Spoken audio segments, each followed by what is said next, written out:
கொள்ள முடியும். மரணத்தின் வாசனை உங்கள் நாசிக்கு அடிக்கும். இன்னும் ஒரு வாரம் இருப்பேன், 4 நாள் இருப்பேன்.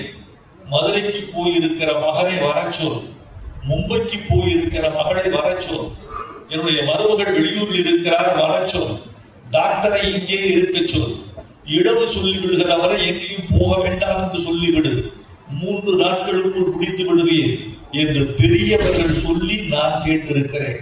You can smell your own death. அந்த மாதிரி அலெக்சாண்டர் தன் மரணத்தை தெரிந்து கொண்டு விட்டார். நாளை சூரியோதயத்தில் நான் உயிரோடு இருக்க மாட்டேன் என்று அவன் படைத்தலைவனை அழைத்து சொன்னான். நாளை நான் இறந்து விடுவேன். என் உடலை சவப்பெட்டியில் வைத்து நீங்கள் தூக்கி செல்லும் பொழுது என் கைகள் 2 சவப்பெட்டிக்கு வெளியே இருக்குமாறு பார்த்துக் கொள்ளுங்கள்.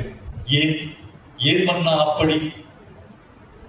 இந்த உலகம் முழுவதையும் வென்று முடித்து இனிமேல் வெல்லுவதற்கு நாடே இல்லை என்று கவலைப்பட்ட அலெக்சாண்டர் கூட போகும்போது நெருங்கையோடு போனான் என்பதை இந்த உலகம் தெரிந்து கொண்டது.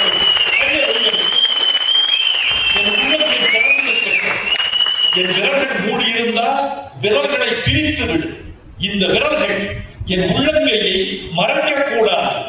மறைத்திருந்தால் உள்ளங்கையில் நான் ரத்தினத்தை கொண்டு செல்கிறேன், மாணிக்கத்தை கொண்டு செல்கிறேன், முத்துக்களை கொண்டு செல்கிறேன், கோவேதகங்களை கொண்டு செல்கிறேன், எனக்கு பிடித்த ஒரு உலோகத்தை கொண்டு செல்கிறேன் என்று இந்த உலகம் கருதிவிடக் கூடாது.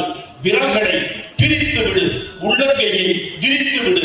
இந்த உலகம் வெறுங்கை என்பதை தெரிந்து கொள்ளட்டும்.